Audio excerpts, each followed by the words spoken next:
New Mexico is a land of stories, myths, and legends. The unexplained and the unexplored. I'm Chad Brummett, and we are exploring the unique and unusual world of New Mexico Strange. Hello and welcome to this episode of New Mexico Strange. I'm Chad Brummett. And I'm Stephanie Chavez. Stephanie getting into the world of ghosts on this episode. Yeah. And one of my favorites. So when we first launched this show, when we first started talking about doing a show about the paranormal and ghost stories, and my immediate thought was at some point this place is going to come up. I've done a couple of stories, on New Mexico living way back in my former life when I was working on that show about the infamous St. James Hotel in Cimarron, New Mexico. And this is one of the things that usually, when we have people in, we're sort of like the outsiders looking in and getting the story. Right. Today, I'm actually an insider. You have Because experience. I have had one, and my parents had, I think, probably a more compelling occurrence at the historic St. James Hotel. But to really kind of unpack this, and someone that actually has some pretty, I think, pretty compelling new information about the resident ghost of Room 18, which we'll also unpack if you don't know anything about it. Author, ghost hunter, extraordinaire. There's so many different hats you wear, literally, because you have one of my more favorite hats on today, Mr. Cody Polston. Good to see you. I see you do. St. James Hotel. Yeah. I can't even say, how many times have you covered, investigated, worked on, talked about the St. James Hotel? 26, 27 Wow. times. Yeah. First time was in 1991. Really? Okay. Yeah. Which is interesting. That's before the Unsolved Mysteries episode That came was on. before that. Okay. Yeah. So okay. I have the original old ghost stories, and then they change once with new owners come in. So it Really? alters a little bit. Okay. Yeah. So that was before Ed Sitzberger Yes. Purchased the property. Tell us a little bit of background of the St. James Hotel for people that may not know about the place. Well, it was built in 1872 on the Santa Fe Trail. It was pretty much the stop before coming into Albuquerque. Everybody went through there. A guy named Henry Lambert built it. He was originally in Elizabethtown and wanted just have a restaurant, some kind of a hostel, some way to make money. Mm-hmm. And so he built the St. James first. So we first had the saloon, eventually adding the dining room, and then boom, it built into the hotel over the years. Okay. Yeah. Okay. So, yeah, it's just because of where it was, and it was the Wild West, lots of death, at least 22 shootings inside the building. Many more outside. If you've heard the old story, but we had one of our first serial killers in the state, Charles Kennedy. He was killing people that were going up over the pass to Eagle's Nest. Supposedly, they chopped his head off. It was put on a stake outside of the St. James. That's more of a story, maybe, but that's what it's rumored to be. Very Dracula. Yeah, seriously. And then you have Fred Lambert, who is Henry's son, became the youngest marshal in New Mexico at 13 years old. So My daughter's 13. I know. I can't imagine. She could be a marshal. No. Wow. And known to have been a temporary stay for a lot of outlaws. Yes. At one point. A lot of famous people. Wyatt Earp, Governor Wallace was there. Now, was there was a, because, and I think Jesse James, right? Jesse Was James, he, supposedly. Billy the Kid at one point. was he, and did he, because I know that there's a ledger that kind of had some of these names. Right. That stayed there. But Lou Wallace, who also famously wrote Ben-Hur, there is some sort of story, and I don't know if this is fact or fiction or just the sort of the folklore of the Wild West, that he wrote part of it at the St. James. I've heard that too. Okay. Yeah. Okay. So lots of crazy things that have happened there. I think one of the other there's just so many cool things about this place. The saloon, which apparently that was kind of the first thing that Henry Lambert built. When you go into like the sort of the restaurant bar area, you still see the bullet holes in the tin on the roof, which is it's just crazy to me to think about. It's being able to see that firsthand all these years later, after it was built and after all of that was going on, as you mentioned, the Wild Wild West, it's a piece of history. The fact that they've never covered those up, they just kind of keep it. I'm sure it's a reason why so many people want to go check out the hotel and the saloon. Yeah. Let's talk, because one of the things that my parents experienced does involve Room 18, which is kind of the famous sort of bad guy resident ghost. For the longest time, people have known him as T.J. Wright. Is that correct? Right. Tell us a little bit about this, because we're going to unpack some new stuff that you had recently uncovered about him. Well, the story is that there was a guy named T.J. Wright staying in the hotel. They do have him signing in the register when he came in. The story is that they were playing poker upstairs. Henry Lambert was in on the poker game, and that T.J. Wright won either a large sum of cattle or the hotel itself in this poker game. And as he was leaving to go back to his room, he was shot in the back, crawls back into his room, which was room 18, where he dies. Mm-hmm. And so according to the myth, the room is kept locked. As long as he's given his space, you don't disturb him, he's fine. Let people inside, it ticks him off, and he starts creating mischief. Mm-hmm. So like one of the stories I heard, they let somebody in, some photographer person or something. Mm-hmm. The next day in the kitchen, two of the cooks were preparing meals, and a knife that was sitting on the table came up off the table and hit the wall right between the two of them. What? And after that, padlocked. So the room 18 is padlocked. You're not allowed to go in there. Yeah. They've also started a tradition of leaving him a shot of whiskey. So originally they would open the door and put the shot of whiskey in there. More recent times, they've just put it on the transom of the door. Mm-hmm. So that transom is kind of where that kind of leads into the experience that my family had. And this was, I think, in like the late 80s, early 90s. I think it was in like 7th or 8th grade, maybe in like 6th or 7th grade. I can't remember. But my parents and my aunt and uncle, both, lived here in Albuquerque. They all decided to take a trip up to the St. James. They had heard about it, heard that it was haunted. And they were like, let's make a weekend out of it. So my brother and I stayed back here in Albuquerque so they could have grown-ups weekend. And when they were leaving, my dad and my aunt were both really, speaking of mischief, I found out stuff as a grown-up that my dad did when he was a teenager, and I'm like, man, I could have been a much worse teenager. Yeah. I could have gotten away with a lot more, like just finding out. But they always kind of had this mischievous personality. So they had heard the stories of the ghost, and I think that they had actually at the time they had heard the nickname Woody, and I don't know. So when I heard T.J. Wright, I was like, well, I thought his name was Woody. Anyway, they decided as they were leaving that they were going to say goodbye or try to get a sneaky peek of Woody or T.J.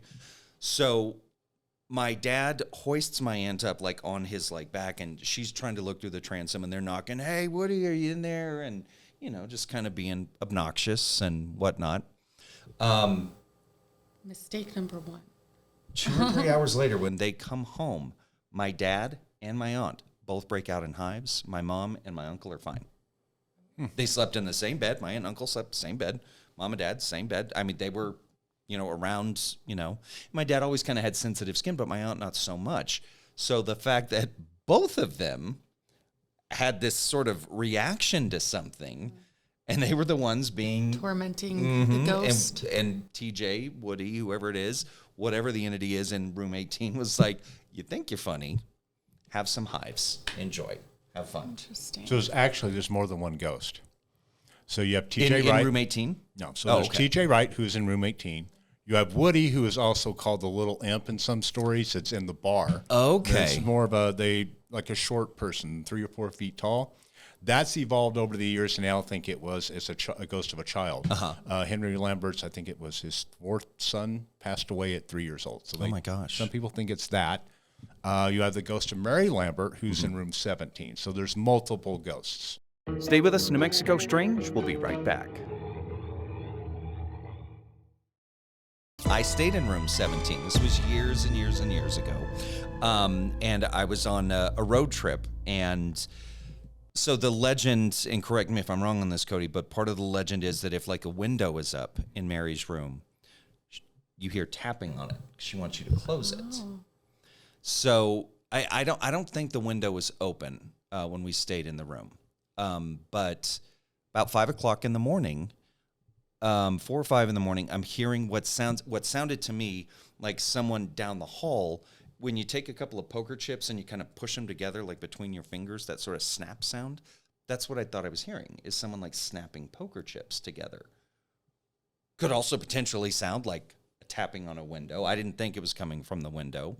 But again, it's 4 or 5 in the morning. I don't know. But what was interesting, the next morning, sitting and talking with someone getting breakfast there, they were kind of hearing the same thing. Now, his wife didn't hear it, but the man did. So I'm thinking to myself, I'm like, that's really interesting that the two guys were like, we're waking up and hearing this.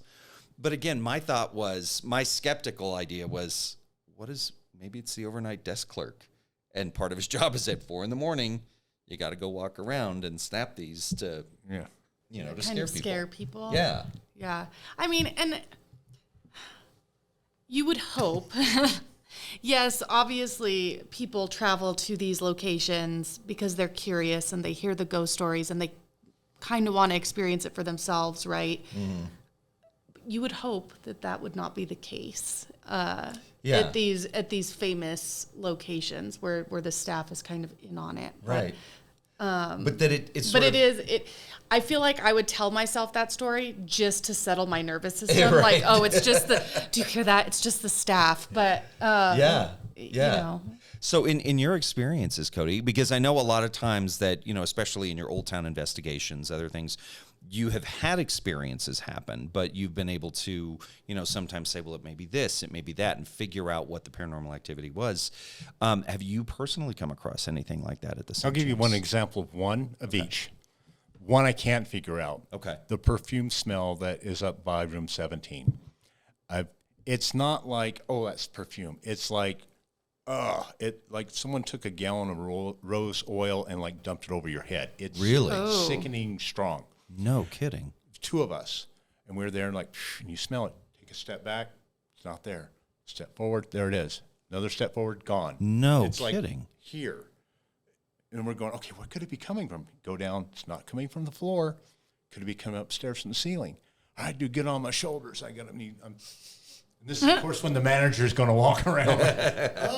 I have no idea. A lot of people report smelling that. But understand it's not the pleasant kind of, it's really bad. So intense. Kind of like it's intense. Intense smell. So that's one I've never been able to figure that one out. The tapping of the window. If you leave the window open, they have a dresser and it has a mirror. The mirror moves. The breeze comes through, and as the mirror moves, click. Click. So that's the tapping. Yeah. Okay. We've got an explanation. See, some you figure out, some you don't. It's just the way it is. Yeah. So it really is. It primarily those 3 ghosts because they believe that Mary Lambert in her room, that it's her spirit. Well, it depends. If you go back through the old newspaper reports, Ed Sitzberger, they named that ghost Mary because they didn't see her, but they just this was actually the room where she died. She did die in room 17. Okay. So it would make sense to name it after her. The oldest legend is very, very different. So it's T.J. Wright is in town. He's having an affair with Henry's wife, Mary. Oh. And in this version, Henry discovers the affair, hires someone to take him out. So when he's upstairs, supposedly he's shot. No kidding. Variant of it is that he got away and was never seen again. And Mary eventually passes away, and so she's haunting it because she's waiting for him to return. No kidding. So the legends change as you go through time. Yeah. Now, speaking of T.J. Wright, and this was something that I was kind of crazy to me, is that throughout all these years, Unsolved Mysteries has covered it, all these various stories. The guy in room 18 may not be T.J. Wright. Is that because you actually uncovered some, again, looking at evidence, not just testimony, but looking at primary documents that could potentially refute that story? Right. We were actually some of the first people allowed into, visitors allowed into room 18. A lot of it is you're going through and I'm looking, and so you can find, elements of where TJ Wright was there. And I have a huge asset. You get people into genealogy. I want to know about this TJ Wright dude. Okay, came from New York through Cimarron, but he leaves. He goes to Madrid and makes some investments in a coal mine there, makes his money, comes to Albuquerque, marries a woman half his age, and he goes back to New York. So TJ Wright could not have died at the St. James Hotel, according to the modern story. All right, so it's like, who else could it be? So we're looking at, again, other different people. And there's hidden, because we got the big TJ Wright. That's the big ghost story. Right. Underneath it, there's a lot of reports of a handsome cowboy, Okay. an older handsome cowboy is who they see. See if I can put this in a way we can air it on TV. There was a lesbian couple that was staying at the hotel, and they were getting, we'll say they were getting a little frisky. Okay. And one of the rooms upstairs had a rocking chair, and one of them looked up, and that man was just sitting there smiling and rocking. And they both freaked out. They grabbed their luggage, went out. Found us later on the internet, emailed me. I got to talk to them on the phone, and they were terrified by it. What room were they staying in? When you go up the stairs, it's the first one on the right. Okay. It's the large one that has this separate little bedroom area. Okay. All right. So anyway, got to talking to them. Describe it. And so they said the man had a really big mustache, but it was cut straight across his lip. So I was just, okay, does it look like this? I emailed some pictures. Like, no, that's not it. That's not it. The fourth one I sent, they go, that's the dude. That's the dude that was sitting there. It was a picture of Fred Lambert, Henry's son. Really? And then did a little bit more research. Room 18 was Fred's room when he was a teenager. That's where he stayed. Then you got room 17, the rose smell, where he was born, where his mother died. Now, Fred also loved roses. In fact, so much so, the University of New Mexico has his poetry. And you look at his poetry, he mentions roses often in his poetry. So could it really just be Fred Lambert? It's his family home. There's a reason why he would be there. Right. You know, so it's, Explain the rose smell. Yeah. Yep. But see, stuff can also get knocked out of control here. The big story with TJ Wright that they love telling is a woman. She was coming down and something grabbed her and it threw her over the banister of the stairs and she fell down. They had to bring an ambulance in. Oh my gosh. Okay. That's the story they tell. Sensationalized. Very here's how we know. I was there doing a radio show, and the lady's telling us the story. Okay, and they're like, where was she? Because she was there. Where was she laying? She didn't take us to the side of the stairs. She took us to the foot of the stairs. She was laying here. Where was her head? Towards the wall. We're sitting there talking, and I saw the bartender go by, and I get the eye roll. Like, we got to talk to him. He knows something. So, okay, I'll tell you. Don't say my name. Okay. Guy and his wife were there. They're drinking. The husband had slid down the banister, and he's trying to talk his wife. You got to try this. It's great. That's a steep banister, okay? They leave, and next thing you know, she went down the banister, didn't stop herself, went headfirst into the adobe wall, knocked her unconscious. And now we have a ghost story. Right. Now we got this big ghost story. Ghost Adventures took advantage of it. Oh, this is an evil ghost. Probably not. She was probably just drunk and doing dumb things. And But if a ghost threw you over the banister, wouldn't you I'd be suing. That's an expensive ambulance ride, you know. That's true. To spring her. That's true. And they never did anything, you know. Like, okay, that looks suspicious. I think that's what happened. Wow. By the way, circling back, you did a phenomenal job at telling that story so that we can air it on TV. Good work. Okay. Now, I know just recently the St. James has come under new management, which is very exciting because there for a while there was some concern of what's going to happen. You know, the Express, the company that had previously owned it, they were no longer going to keep it. It was shuttered for a bit, but it was a New Mexico family that saw, the value of it. And, the historic value, but also, it's a great piece of tourism, paranormal tourism. Haunted, not haunted. It's not the only, location in the state. How important is it for us to kind of lift up celebrate these old stories. In your opinion, is it something that it's like, if you've got these stories, yeah, run with it? Or is the more skeptical part of you is like, ease up there, cowboy, like...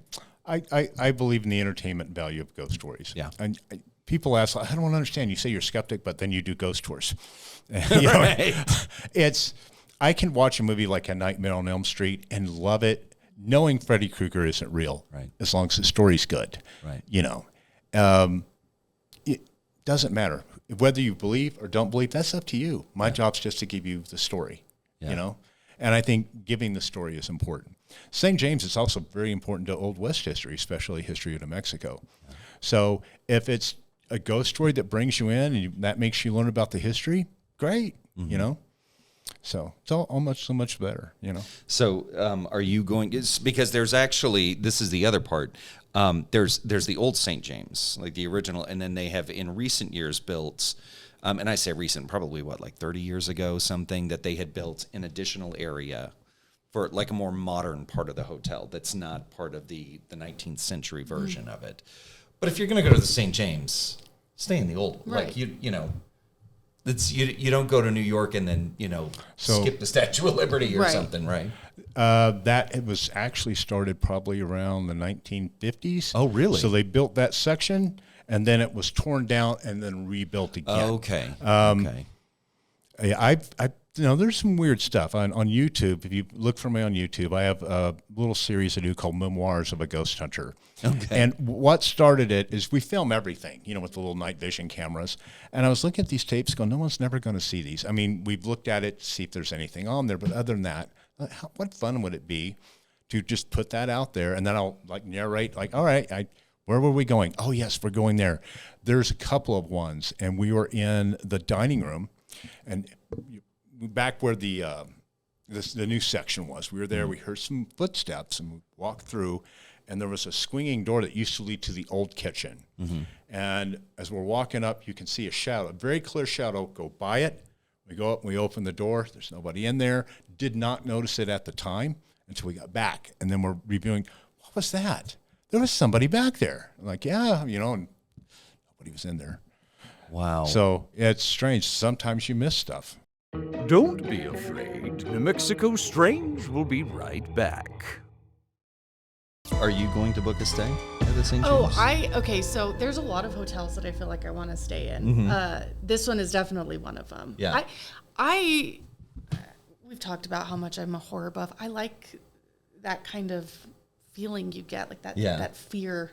Really? It's just fun. It's especially because these ghosts don't sound like they're malicious or. Yeah, this isn't like but House it's just on an Haunted Hill experience. kind of, Yeah. I have a weird. So I'm actually, because I'm the same of like I love the macabre, the horror, all of these things, but I've decided I'm like I don't want to stay in the haunted hotel. I'm good not experiencing it first. Well, see, it's more of a thing that it's like you want to go and you want to see it, but at night I'm like, okay, I'm gonna go and I'm gonna stay where I know my thing's not gonna get, there aren't ghosts. But maybe I don't know that. Maybe the hotel that I'm like, I'm gonna stay at this modern hotel. Maybe there's been horrible things that happened there as well. And obviously in Cimarron, as you said, in the Old West, the land itself has seen some pretty violent history. So maybe it's not even just that building, but there is part of me that's always a little like, okay, I can do this. I can stay in the hotel. And I think that's exactly how I would be. I mean, I know myself well enough to know that I'd be laying there that night. Would you sleep? Would you actually sleep? Probably you would stay there not. overnight. There's a secret to that. It's called 1 margarita, 2 margarita, 3 margarita. 3 margaritas, Yeah. 4. Yeah, exactly. And you sleep like a baby. Yeah, I'm sure. Well, and that kind of gets to that. That just reminds me when you were saying that there was that that staff would put a shot of whiskey on the thing, or like put it in the door. And, one of the questions would it go empty? Would it, would they come back and it's empty? Here's what we did one time. We were doing one investigation. We had a camera set up at the end of the hallway. So we're shooting room 18 all the way down. And what became more fascinating was how many people come up to that door. Yeah. You in there? Oh, I guess he's gone. And they leave. And then here, it counted something like 62 people on a Friday. Really? And it's just people that are coming in to eat. They all come up there and go to that door. And how many of them broke out in hives afterwards? None that I know of, but I'm looking at it this way. They said on the transom, you know, and you could see somebody after being in the bar, happy birthday. 100%. Free shot Yeah. of whiskey. That's my thought of like, and we come back and it's empty. Well, of course, you leave a shot of whiskey out, you know, when someone's going around doing it, of course it's going to go Santa empty. Claus always eats the milk and cookies. Exactly. TJ Wright takes that shot of whiskey. Yeah. Exactly. Yeah. If we want to find out more of your hauntings, I did not know about this memoirs YouTube channel. Yes. How do we find that on YouTube? You Cody Polston search and you'll find my channel, and that's just one of the playlists. Yeah. One of the playlists. So we can do that, and the books that you have written, really fascinating books. And again, they're a really fun read because you do go into the stories. And what I love especially about the Ghosts of Old Town book is your sort of the not the skeptical, but you know, really again trying to find pedestrian really real world, like this is what's really going on. And then when you can't find it, you're also open about that. You're like, I don't know. I'm not saying it's a ghost, but I don't know. New Mexico's Most Haunted Exposed is the book that I wrote that really has the St. James. And all I did, I'm just going from the first newspaper article I found and just going through history. Okay. And then it represents both sides. You're skeptical end, and then the ghost hunters have their end. So I'm giving you both viewpoints, and you can make up your own mind what you want to believe. Yeah. But that's the one. That's one I'm most proud of, actually, of all my books. Because Really? more research than anything went into that one. Really? Yeah. Okay. Where can we find a copy of that? Amazon right now. Also, Page One had 2 copies the last time I checked. Okay. So if you hurry, you might hurry, get one of you those. might be able to get it. Yeah. Fantastic. Well, Cody, as always, we really appreciate you coming in, hanging out, problem. sharing these ghost stories. We've got more coming down the pike, so we appreciate it. No problem at all. Yeah, Anytime. absolutely. Stephanie has got to book her stay at the Yeah. St. James Yeah, Hotel. definitely. I recommend you book your stay at the St. James Hotel if you can. Stay in room 17. I was going to say, I want to stay in room 17. Stay in room 17. I want to hear, stories about it. If you, get the wafting smell or the tapping on the window. Don't drink the shot of whiskey. Don't drink the Leave shot it there of whiskey. for There you go. the ghost. You don't want to break Yeah. out in hives. Yeah, exactly. Exactly. Until next time, folks, I'm Chad Brummett, I'm Stephanie Chavez. and this has been New Mexico Strange. We'll see you later. Bye.